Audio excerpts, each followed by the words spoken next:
You're listening to Sister Stargazers, celestial and terrestrial observations and advice from two real-life sisters.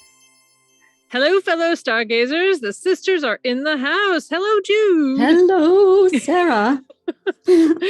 We're crossing into a new month. This is episode 21, and we're looking at the week of Sunday, January 30th through Saturday, February 5th. I can't believe it. We're crossing into February. And you had remarked that it's a very crowded, loaded, heavy week. How do you want to start this one? Yeah, it's a heavy week. Okay. You know, it's a lot of Saturn square Uranus still, because we have this new moon, which is making its aspect conjunct Saturn and in a wide square to Uranus. So the good thing is that Venus is now direct until July. Yay, Venus. And then Mercury is going to be direct on Thursday the 3rd. And these two planets are really great for being in direct motion and supporting us as we move forward. Great. But Saturn is sitting right at the midpoint of the fixed sign Aquarius, which is the fire gate. It's the 15-degree point of the fixed signs are power gates. They are the cross quarter days. So we have not only a new moon, right, but we have a cross quarter day, which is a prognosticator of the time to come and an assessment of what's gone before. Okay. And that's happening on the 2nd? So Tuesday, February 1st, of course, at a new moon, the moon and the sun are conjunct. Right. At 12 degrees, 20 minutes of Aquarius. And Saturn is right next to them at 15 degrees Aquarius. Looking at that stellium, those three planets are moon, sun, Saturn conjunct. They are all within range of a square to Uranus, which is now direct at 10 degrees Taurus. So we have, again, this kind of activation of this square, this Saturn-Uranus square, which was in operation all of 2021. Exactly. And it's calling on us to decide what it is that we want to begin. How do we want to envision? It's a collective vision. It's a personal vision. We also have, at the time of this new moon, we have Mercury conjunct Pluto. Right. So Mercury is still retrograde early in the week. It's just gone past Pluto the week before. Now it's coming back. Right. It's moving forward. So we're getting this revisit of these deep feelings, these deep, callings, these deep awakenings, these deep urges, these deep rememberings. Yeah. This understanding of perhaps some of our patterning. Yep. I mean, Mercury is the messenger. Yeah. And basically he's gone to hell. He's gone to Hades. Yeah. He's in Pluto's deep, recessed caves. And he's looking at the paintings on the wall and he's figuring out how he got there and what the archetypes are about, what the lessons are. Yeah. And going forward, he's using his little wings on his heels to flap himself out of the cave and spread the word that, hey y'all. I get the image of, I don't know if you remember the Electric Company from the early 80s on PBS, where the guy, hey you guys, was the starting of the Electric Company, just sort of to get everybody's attention. That's what I see. I see Mercury flying out of the cave and being hey you guys. I got something to share. That's right. He's got something to share. And it's we better be paying attention. Yeah. And that's partly what I see is that this conjunction with Mercury and Pluto is trine the North Node. Yeah. Ceres, the asteroid goddess of the Earth, and Sedna, our deep ancestral patterning. Right. So they're all at 28 degrees Taurus. Yeah. All of them are grouped right there. Yeah. So our evolutionary focus is beyond. It's got to be beyond kind of moving on from, getting over it, not blaming ourselves, understanding that maybe that's where we were at the time. We've remembered a pattern, or it's all of a sudden it's somehow occurred to us. That's why that happened. Yeah. That's why da da da da. Right. That's why I went through that terrible experience, or that, because it was programmed. Yeah. I was programmed. I've reacted that way. I've responded that way. Yeah. Unconsciously. And or it was the story we were fed. It was like the constant narrative we were fed of this is how it is and this is why it is and that's just how you are, versus, well, wait a minute, I've got sovereignty and choice, and a story is a story. I can shift my story. And it sounds like Mercury is saying, which story do you want? Because you can shift it. You can shift the story. Absolutely. You can shift it big time because of this North Node trine to Mercury and Pluto. Yep. So this is a big moment where we can change our mind. Yeah. Yeah. And also what's happening in Capricorn is that Venus is now direct and she's conjunct Vesta. Vesta's the asteroid goddess of dedication. She's the fire goddess. She tended the hearth, right. The heart of the home. Yeah. The hearth, the flame, was the center of culture. Yeah. It was cooking. It was light. It was warmth. Yeah. If you didn't have the flame, you did not have life. Yeah. So even the Iceman, I don't know if I've mentioned this, the Iceman, the frozen glacial skeletal man that they unearthed with the Alps glaciers melted, the Iceman was carrying in his caveman pocket of his right. his deerskin outfit. His little backpack. In his pocket was a piece of punk, which is kind of a mushroom. And within that mushroom pocket was an ember. Yep.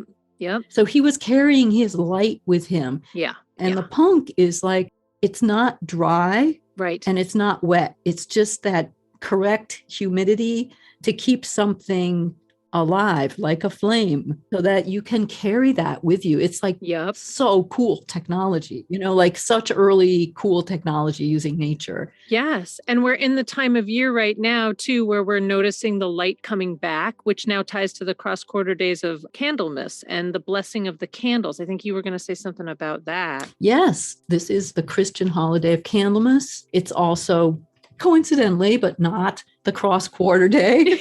Like they just adopted that from the pagan calendar. Right. And also they have associated this time of year, the Christian calendar, with Saint Brigit, who was a manifestor. She was a personification of the divine goddess, the divine feminine in the Christian tradition. Of course, she wasn't a god, but she had these powers. Magical. Where she could heal people. Yeah. She had a magic cloak where she could lay it down and all of a sudden it would be acres and acres of cloth. Right. It's purported that she was able to give beer to an entire leper colony from one flask of beer. So she's also the patron goddess of beer. Go Brigit. Also, she just kind of created this. Yes. It's kind of like the loaves and the fishes parable of Jesus. She had one flask and then all of a sudden was able to provide beer for an entire community. Right. So there is this abundance theme of St. Brigit. Master or mistress manifestor. Exactly. Which is what this time is now at a new moon. At this new moon, we actually can have the power to envision and manifest if we want. Exactly. And that's what Venus conjunct Vesta is, the power to manifest.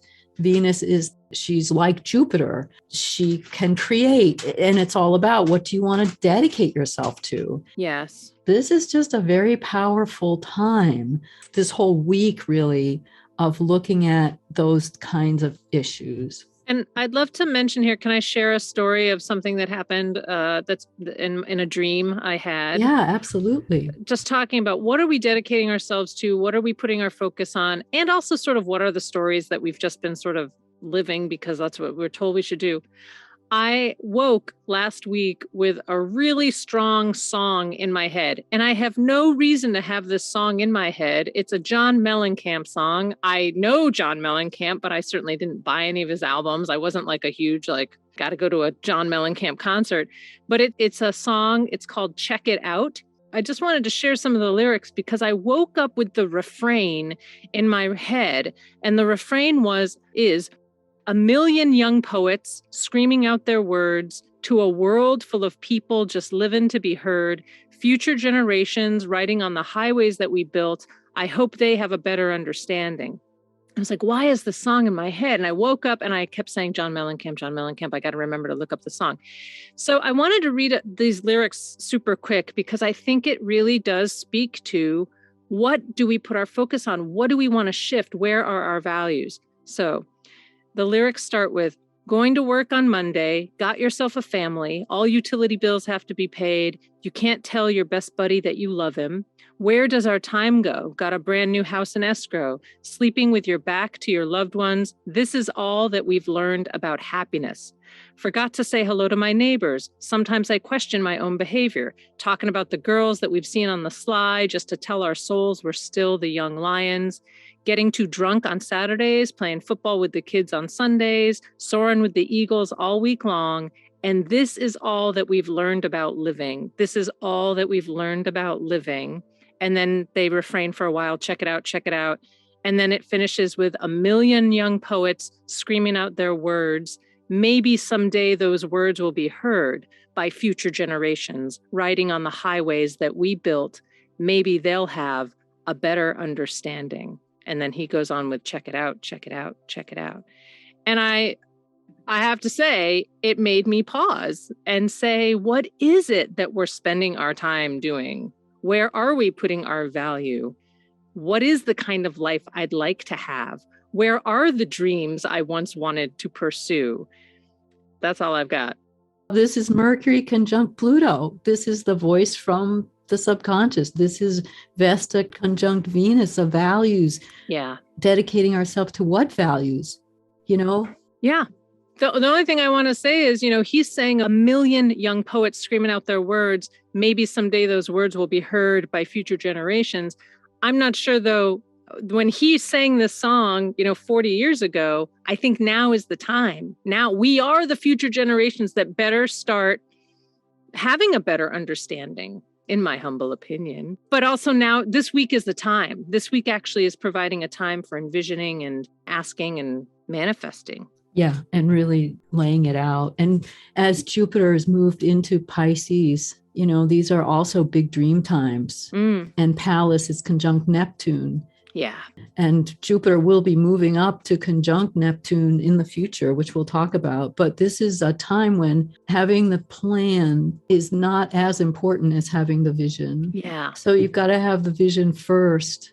Yeah. And just hold that vision, and the plan will work out itself. You and I were just talking about the discipline of manifestation, and that Saturn is that discipline of what would you do? What could you do every day to forward your vision, whether it's journaling, meditating, talking about it with a friend or someone you want, Googling something, that there's every day something you can do to move your vision forward so that it just doesn't become hopeful thinking or wishful thinking, but that what are you doing every day? What could you do every day? Yeah. So to offer journaling, talking with a friend. Put a vision board together. Yeah, vision board. Yeah, cut out collage, any of those things. This is all good. I mean, I can also, the whole idea of this time of year being a harbinger, a prognosticating time of year. Yes. A Sabian symbol from our friend Dane Rudyard, an astrological mandala. Yep. Sabian symbol for 13 degrees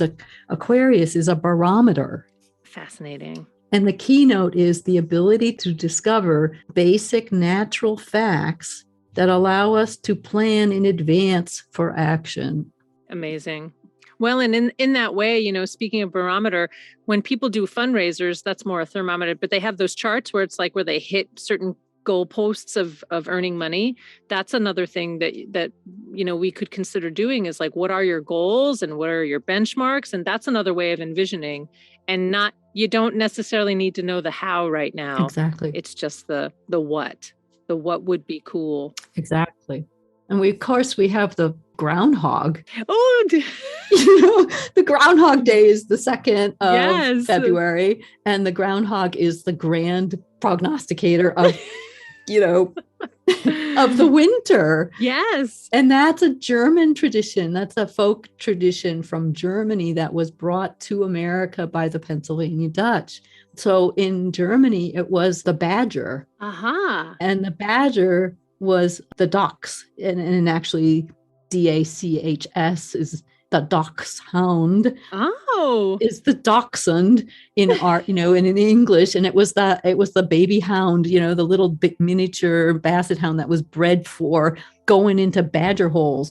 But this weather lore was brought from the German-speaking areas where the badger was the forecasting animal. Wow. Yeah. And, depending on what the badger said, you either had 6 weeks of winter or it was going to be an early spring.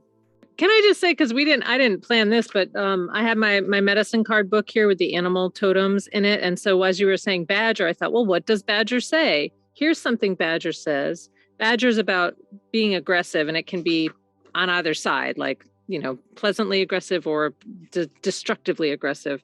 But if the badger shows up, it says here, the key is to become aggressive enough to do something about your present state of affairs. Badger is teaching you to get angry in a creative way and say, I won't take it anymore. You must follow up by keeping your eye on the goal. Honor the healing process as you express those inner feelings. God, I can't believe this, Sarah. I know. This is so amazing. I know. Every time we're like pulling up this stuff that's so... It's just right there. Well, and it says, remember that Badger may be signaling a time when you can use your healing abilities to push ahead in life, heal yourself, removing the barriers that don't, quote, grow corn. And it also says to stay grounded and rooted and centered in the process. And we've talked about that quite a bit on our channel here is, while we're going through these transformative periods, to stay grounded. Well, as always, a lot to think about in this 1 week. I think we've covered a lot. We've covered a lot. So thank you. Thank you, Sarah. Whoa. Listeners out there, if you've got questions or comments, you can email us at connect@sisterstargazers.com, and you can find us in a variety of locations: YouTube, Audible, Apple. We want to thank everybody who's been downloading. Each week we get a handful more. So please like, subscribe, share, tell your friends. Last thoughts, Jude? Yes, just stay grounded. Yeah, and just don't be afraid of what comes up from the deep. Yeah. Yeah, because it's all good. You can work through it, and you can completely forgive yourself and start over. Well, you know what? If I can then add one more thing to that, because I pulled an angel card today for our podcast. It's Jeremiel, our good friend. He just keeps coming back. Everything is happening exactly as it is supposed to. With hidden blessings, you will soon understand. So good. Thanks, Sarah. All right. Well, thank you, everybody, and we'll see you next week. Have a wonderful week. Bye for now. Thanks for listening to Sister Stargazers. Let us know what worked for you this week. Find us on Facebook and post a comment at Sister Stargazers.